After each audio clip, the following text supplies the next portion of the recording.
Hello everybody! Hyvää keskipäivää kaikille. Onko hyvä meininki jo? No niin, hyvät naiset ja herrat, arvoisa yleisö. Hetki, jota joku on jo ehtinyt odottaa. Tämän viikonlopun suuri tähti vieras. Straight from Salt Lake City, from USA. Dave Kindigin aivan tuokion kuluttua. Christopher Forsman tulee tähän ja kertoo hieman näyttelyn asettajien puolesta, missä mennään. Hyvät naiset ja herrat, oikein paljon tervetuloa ja kohta Dave Kindigin. Christopher, ole hyvä. Kiitos, kiitos, kiitos. Hyvää iltapäivää. Onko hyvä fiilis? Today we're celebrating the summer of '69. The summer of '69 because there's many reasons behind it, and we will get into that in just a bit. I want to welcome Dave, first of all, here because he's the big star of the show, right? But before we let Dave to speak a few words, I want to also ask up on the stage kaupunginjohtaja, the city mayor of Lahti, Pekka Timonen, a big supporter of car culture. Pekka, please come. Yes, of course. Pekka, jos mä saisin pyytää sua sanomaan, I don't know, in Finnish or English, whatever you want to say, but a few words from the city of Lahti to the audience. Hyvät ystävät, dear friends from everywhere, and of course our dear friends from US, welcome to Lahti. Tervetuloa kaikille Lahteen. Olen kuullut, että Lahden näyttely ja tämä tapahtuma on jo niin kuin klassikko sinänsä. Ja kiva nähdä teitä tänään täällä Lahdessa jo näin paljon. Lahtihan on loistavalla sijainnilla itä, länsi, etelä, pohjoinen teidän risteyksessä ja junalla pääsee hyvin myös paikalle. Ja olen kuullut, että 10 000 ihmistä tässä odotetaan parin päivän aikana ja se on loistava juttu. Lahtihan on 120 000 asukkaan kaupunki, joka edelleen kasvaa ja kehittyy, joten kiva, että olette mukana tässä Lahden elämässä. Lahtihan on myös Suomen johtava tapahtumakaupunki. Meillä on muitakin juttuja, joten jos nyt tulitte tähän tapahtumaan, niin toivon, että tulette myös niihin kaikkiin muihin lukemattomiin tapahtumiin Lahden alueella. Ja vielä yksi juttu, one more thing, on se, että Lahden seudulla on aina ollut suuri intohimo moottoreihin, kaikkeen mikä liikkuu, kaikkea mikä kiehtoo mieltä ja intohimoa. Ja yksi esimerkki siitä on se, että Lahden seudulle valmistui juuri muutama kuukausi sitten Kymi-ring, joka on pohjoismaiden merkittävin rata. Ja ensi kesänä siellä ajetaan ensimmäisenä Pohjoismaissa MotoGP-osakilpailu, joten haluan toivottaa teidät kaikki jo tervetulleeksi ensi kesänä katsomaan maailman parasta moottoriurheilua Lahden seudulla. Ja ihan lopuksi, Lahti on myös Euroopan ympäristöpääkaupunki ja me emme näe täällä ristiriitaa sen kanssa. Nämä ovat kiertotaloutta, kerran tehtyjä tuotteita pannaan parempaan kuntoon ja kiertoon, mutta miettikää kun lähdet sitä ovesta ulos, mitä voitte itse tehdä hyvien asioiden eteen. Mutta näin sanoilla... Should I summarize in few words what Pekka just said in English for the ones who are not Finnish by birth? Basically he was saying how cool Lahti is, how cool the audience, how cool the guys are in Lahti, and also about the car building industry that's really increasing and growing in Lahti. Also he was mentioning about the big strip, the car strip that will be built in the next couple of months. Huge one next to Lahti where there will be a lot of racing. So Lahti, if anything, a city representing car culture, really from the bottom of the heart. Was that correct? Yeah, that's correct. And of course, if you are a mayor, you are supposed to say Lahti is cool, but it really is. So, näinhän sanoin, lämpimästi tervetuloa Lahteen, nauttikaa tapahtumasta, antakaa tunteiden leimuta, tää on hienoa kulttuuria, ihan oma juttunsa, joten menkää tunteella mukaan, eikä tarvitse ihan jäykistellä täällä, kun kerran olette Lahdessa, täällä saa olla just sellainen kuin ihan itse haluaa. Joten welcome to Lahti from our friends near and far and near. Enjoy your stay in Lahti. Have your passion, give your passions a full power and enjoy your stay in Lahti. Welcome to Lahti, and maybe with these words, I'm also honored to invite on stage Bill Couch from the US Embassy. Bill, welcome to Lahti and welcome on stage.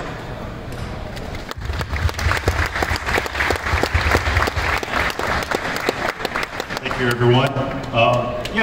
First of all, I'd like to say how very sorry our ambassador is that he's missed this show for the second year in a row. And he promised us all year that he was going to be here today. But just yesterday, Washington called, and apparently maybe some of you've heard, but President Ninisto is going to be meeting with President Trump next week, and he had to say, sorry, I'm going to have to miss the show again this year. So Ambassador Pence sends his regrets for not being here. Part of my job as a diplomat is to bring people together, bring countries together. That's really not a hard job to do in Finland because we have so much in common, America and Finland. And as an old car guy from my youth, I was very, very happy to arrive in Finland. And the first Friday night I was here in Helsinki, I saw all of these Camaros and Mustangs and all of these classic American cars cruising for the cruise night. And today, if you look at all of these works of art that are inside the building, and I really do believe they are works of art, and you did coming into the parking lot and seeing all of your cars, which are really cool too, I think it makes it obvious that car culture helps bring people together, no matter what country you're from, what culture you're from, or how much money you have even, because we can all afford to make our cars special. Okay, so I don't think you guys want to listen, with all due respect to the mayor, I don't think you want to hear from politicians and diplomats so much as you do our friend Dave Kindigin here. Thank you. Thank you very much. Thank you guys. Good morning, Autot. I have to say, I've been very, very pleased. This is my third time out of the U.S. and into Europe. And I've had a wonderful time here so far. Finland, by far, is some of the coolest car people ever. For those of you from Oslo, Norway, and Sweden, where I've been before, I didn't mean that you guys aren't cool, but Finland, I'm here, the masses, I'm all on your team. So anyway, my daughter Bailey and I were lucky enough to come out here, be your guest, or a guest of your country, and be able to come to one of the most fantastic shows that I think I've ever been to, certainly in Europe. The quality of the cars here is second to none. And something that I get to do, I spend a lot of time at car shows all over the US, and we've seen some pretty cool stuff, I have to say, and we've built some pretty cool stuff ourselves. But when I've got to Finland and I got an opportunity to walk around the show, whether it's a sport compact or a Porsche or a classic muscle car or a very classic Cadillac or an old rat rod, the car culture here is definitely something that could go beyond just Europe. The cars here, the style, the quality, the stuff that would be very accepted in the US, and of course, you know, kind of where hot rod really started is our backyard. And to come out here, it's like I'm just in a different neighbor's backyard, but certainly at home. So I really want to thank everybody for inviting us out here and being so warm to my daughter and I. And we were having a wonderful time, and I look forward to meeting every one of you. Cool. Dave, if I may ask a few questions. We had a discussion with Pekka and Bill behind the scenes just a while back about the car building industry in Finland and comparatively to the States. But what Dave refers to, the world, of course. Trends come very quickly, as you say, and they move with internet in seconds. So somebody picks something up, boom, it's right on the other side of the world. How would you define, where do you see, where are we today? What are the big trends that you would be picking up? Because as you probably know, hopefully a lot of you guys have seen Dave on his shows, and what I would describe Dave as is a combination of a psychologist and an art director and a manufacturer. I don't know, and so many different aspects. But when Dave starts with a car and building a car, he really tries to understand who you are as a customer. He has the opportunity of also selecting which customers he wants to deal with. If they're assholes, he says thank you, but no thank you, in a polite way. But he likes to work with cool guys, cool people that have a passion for cars and know what they want to do. And he tries to understand who they are, who they want to be, what is their brand value, what do they want to represent. And then he starts designing those cars. Can you say something? The journey, it's been like, what, 20 years? Yeah, so Kindigin Design actually started 20 years ago. June of '99, I quit my job after 8.5 years at High Performance Coatings doing ceramic coatings on exhaust systems. And I was kind of discovered just doing my renderings, which designing cars since I was 5 years old. It was just self-taught. It was just something I was very passionate about. I was very impatient. And so building a plastic model car or a Lego Hot Wheels, you know, whatever kind of toy I was playing with, it was so much faster for me to get a piece of paper and a pen and to draw out the car with the chalk top or maybe, you know, flamed graphics or whatever. I was very fast to pick that up, and I was able to kind of feel what the car could look like just through a rendering. And as I progressed in age, I just did it as a hobby and got discovered at High Performance Coatings with just renderings hanging in my office. So pretty quickly I was actually able to talk my wife into letting me quit my job. With my second child ready to be born, I cashed in my retirement fund for $4,800 and started my business out of my garage with a brand new baby boy, my 3-year-old daughter, and a house payment. Why my wife let me quit my job, I just have no idea, but we never looked back. We just worked very hard. We had tough times, obviously, as any business does when it first starts. But as I figured out, if you don't think that you can fail, you never will. You're really the only person that can tell you that, you know, it's not going to work. You know, as long as you don't say that to yourself, even if you haven't arrived to your goals right now, if you can just continue to set your goals, I'm a perfect example of that, you can accomplish anything. Thank you. And actually something that you can relate to the guys who are representing politics here. I mean, if you think about what Dave is saying, is like follow your dream. If you follow your dream and you really have a passion, you really want to do it, and you put in the hours, you will succeed. And that's all about the American dream, and that's what Bill is representing here. And that's exactly what Becca is representing for Lahti. Really the cool idea and culture in Lahti.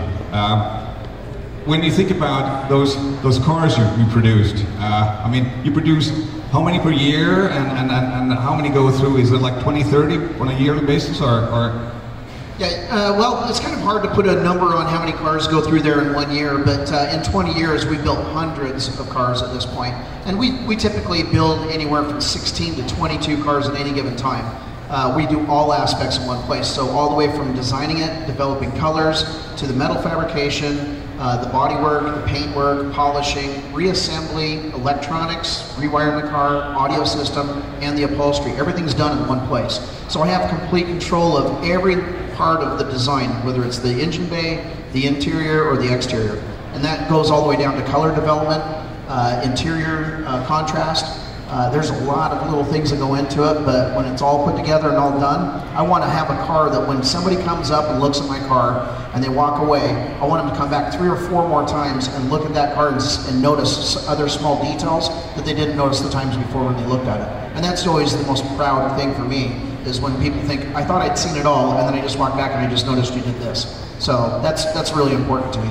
That's very cool. And if you think from your own job, some of you might be in a service business, you might be in consultancy, some of you might be in the manufacturing side, but what I really feel that you're combining the two. So taking on an assignment and putting quality as number one, fulfilling the customer's dream, that's a hell of a job. And then going through and making sure that you delegate and give mandate to the guys in design, in production, and all the different parts of that. And then you have quality steps going in and out continuously, of 20 cars moving in and out continuously. What's the biggest hurdle? What's the biggest headache in a job like that? Oh, I always wish I could get a couple more hours a day. You know, really, some of the biggest hurdles is waiting for parts to get delivered. You know, that's always kind of a big deal. A lot of the parts that we'll buy in, we don't take anything just out of a box and put it on our cars. So if I buy a set of valve covers, it's likely that I'm going to bring those valve covers in, take them out of the box, put them on the machine, start milling off things, start adding other things, and of course then we might paint them or chrome them. So there's nothing that just comes, you know, through the mill and it just goes on the car unless it's something you're not going to see. So that's always kind of a thing that you're always waiting to kind of see everything come back together, chromed, painted, polished, you know, and perfect. That's always the most exciting part, and certainly one of the challenges is just trying to be patient. What would you say, as we see so many beautiful cars here again this year, and the ones who will be getting trophies tomorrow, of course, they have put a bit of extra hours in, a little bit extra thought, maybe being a little bit extra innovative, whether it's a classic car or a hot rod or a custom. But what makes that extra thing that makes a car? You will be awarding one car as well today, together with also, I guess, a belt from the embassy, the Ambassador's Award. And when you're going to be choosing your car today, what criteria will you put on what kind of a car you will select as the most outstanding car of the show? You know, for me, I'm all about the details. I like great bodywork. I like very well put together themes, contrast from interior and exterior, use of color. Stance is always a big thing for me. I like to see a car that has a beautiful stance, a nice silhouette. So there's so many different things, and really, let's just put it this way. By a show of hands, how many of you guys have your car here? All right, right on. At the end of the day, and this is something I always say, it's always fantastic and it's quite an honor to win a trophy. But at the end of the day, you guys are taking your trophy home, you're driving it. And that's the passion that I love to see, is when somebody is like, you know, they get recognized, that's awesome. But at the end of the day, you get to get in that car tomorrow, next week, the week after. If it's got snow tires, maybe all year long. I'm kidding. But you know, that is one of the most beautiful things I think with the car industry, is everybody has a passion and a love for cars. And you know, some are, you know, lucky enough to bring home some hardware, as we call it. But a lot of times you got to remember that is your trophy, and to have something that's so special, that's like an extension of your personality, and you get to drive it. It's pretty cool. One more question. I would say. Everybody probably knows that Dave Kindigin is probably the number one, the most appreciated car builder in the world at the moment, by particularly the quality of the cars he produces, which is something we can be all quite proud of, to also have you here. So thanks for coming out. We have a car that is actually quite unique on this show as well.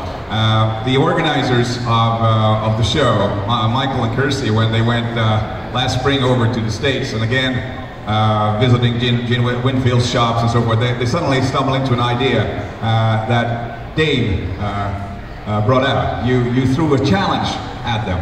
Do you want to say something about it? Well, basically, I just they actually came through town with a cab over and a Cougar on the back of it, which was really cool to see that all the way from Finland, to be able to, you know, and then of course I've seen it here. But basically, we talked a little bit, and I thought how cool that would be to maybe collaborate together and put some designs together. They actually had an idea of a car to build, and so it was kind of up to me to kind of help them visualize that. So I put a rendering together, and I can't believe they actually pulled it off, because I was looking at emails and pictures not even a week and a half ago, and this car was nowhere near ready to go to a show. And amazingly, the car's here. So we have the car here today. It's not fully finalized, but it's a car that Dave very uniquely has designed and then has been produced over here by Michael and the team, and the Finnish team, working hours, working days, working nights, particularly trying to get the car that much ready that you can see it today. And that's the car that's actually behind this curtain, which is still covered. So vielä peitettynä, but we will be uncovering it right now after this. And that's a quite unique car, because it's a Summer of '69 celebration. It's a convertible, and it's a combination of a Torino and a Mercury. And it's a car that Ford never built. So this is, again, putting your dreams somewhere there and say, let's build a car nobody ever built. Maybe somebody thought of. And that's something combining the guys here at the Extreme Car Show and Laden Automess, and then Autot ja Viihde, and then Dave, your thoughts. So should we do the following, that we will leave together and we do go over there and uncover the car. And we'll take it from there. So thank you, Pekka, thank you, Bell, for participating, supporting us with this great event. And so much thank you to Dave to take it. And also, you have your daughter, maybe we can get a glimpse of her. Bailey, Dave's daughter, Bailey, is also around. She's not super on the show. She's more making marketing. So she's the head behind the marketing, everything, the web and so forth, on the Dave Kindig stuff. So Dave is extremely proud to have her along. So if you want to talk to her, she's very, very nice to talk to on a one-to-one basis more. So thanks to everybody, and let's give a round of applause to Pekka, to Bill, and to Dave, and let's enjoy the show. Thank you.